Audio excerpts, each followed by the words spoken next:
Olá, o tema de hoje é modais de transporte e vamos começar com os modais ferroviário e aquaviário. Mas, primeiro, o que são modais? Modais são meios de transporte utilizados para a transferência dos produtos. E para escolher o modal ideal, é preciso levar em conta a redução de custos e prezar pela conservação e segurança do produto. A escolha do tipo de modal deve levar em consideração vários fatores, como o tipo de produto que será transportado, o custo do transporte, o peso da mercadoria, o prazo de entrega, a rota que será utilizada, a velocidade do transporte, entre outros. A definição do modal de transporte é fundamental para o processo de distribuição, pois a escolha adequada garantirá a conservação do produto, o cumprimento de prazo e, principalmente, a minimização de custos para a empresa. Modal ferroviário é realizado por meio de ferrovias e é um transporte lento e de baixo custo, indicado para transferência de produtos não perecíveis e em grandes quantidades.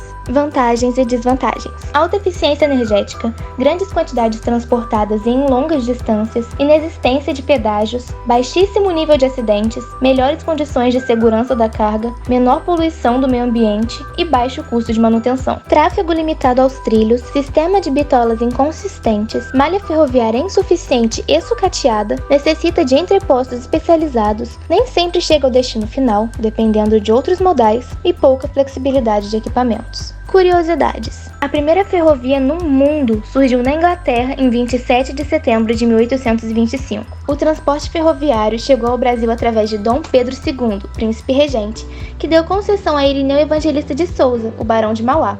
No dia 30 de abril de 1854, em Petrópolis, no Rio de Janeiro, o primeiro trem percorreu uma distância de 14 quilômetros de ferrovia, que ligava a Baía de Guanabara à Raiz da Serra. Essa primeira estrada de ferro brasileira recebeu o nome de Dom Pedro II e mais tarde tornou-se a central do Brasil. A primeira locomotiva foi carinhosamente apelidada de Baronesa. Depois disso, a ferrovia passou por grandes mudanças. Dentre as ferrovias que auxiliam o setor logístico no transporte de cargas, destacam-se Transnordestina, Ferrovia Norte-Sul, Estrada de Ferro São Paulo-Paraná, Ferrovia Litorânea Sul, Ferrovia do Trigo, Ferrovia do Aço e a Estrada de Ferro Vitória-Minas. Mas como usar o modal ferroviário no Brasil? Primeiro, analise a viabilidade de rota necessária. Segundo, calcule os custos. E terceiro, conte com a ajuda de um agente de carga. Modal aquaviário é um tipo de transporte lento e de custo relativamente baixo. É subdividido em transporte marítimo e hidroviário. O transporte marítimo ocorre em mares e oceanos. Já o transporte hidroviário ocorre entre rios e lagos. Vantagens e desvantagens: muito utilizadas para o transporte de produtos e de pessoas. Baixo custo. O baixo custo desse transporte ajuda na melhoria do valor comercial dos produtos, deixando-os mais competitivos no mercado, uma vez que o custo de transporte influencia no custo final do produto. É um transporte de grandes distâncias e volumes e é muito utilizado para o transporte marítimo internacional, principalmente na relação entre continentes, pois facilita o acesso das mercadorias, além de ter rotas exclusivas e não haver problemas no trânsito. Tempo longo de trânsito, dependência de terminais especializados, depende de vias apropriadas, principalmente para o transporte fluvial, distância dos centros de produção, onde muitas vezes requer auxílio de outro modal de transporte para a chegada e saída da mercadoria, e é de gerenciamento complexo, exigindo muitos documentos. Modal aquaviário no Brasil.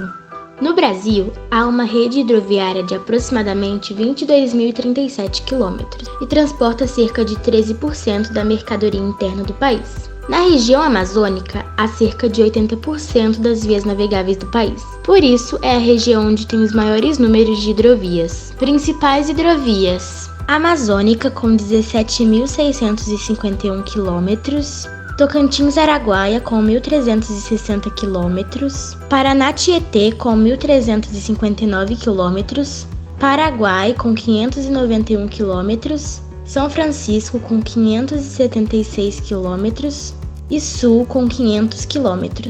10 motivos para o transporte aquaviário no Brasil deslanchar nos próximos governos. Ele faz com que, para se transportar uma mesma demanda, seja realizada uma quantidade menor de viagens quando o modal escolhido é aquaviário, levando a uma redução de custo unitário transportado, redução no consumo de combustível. O impacto do transporte aquaviário no dia a dia das pessoas é menor, uma vez que não causa congestionamentos, reduz os riscos de acidentes e do roubo de cargas. As características geográficas do território brasileiro são favoráveis ao modal aquaviário. Destaca-se a abundância de rios e bacias hidrográficas em todas as regiões do país. O modal hidroviário requer menos investimentos em obras e infraestrutura do que os outros modais, uma vez que a via, no caso os rios, já existe e, portanto, os investimentos devem ser em adaptação, sinalização e terminais adequados. Menor dependência do modal rodoviário e menor tempo de espera em fiscalizações, é um transporte de grandes cargas, sem a necessidade de desmontagem e interferência em horários de trânsitos em vias locais de cidades e estradas, menor custo de manutenção e maior vida útil do modal,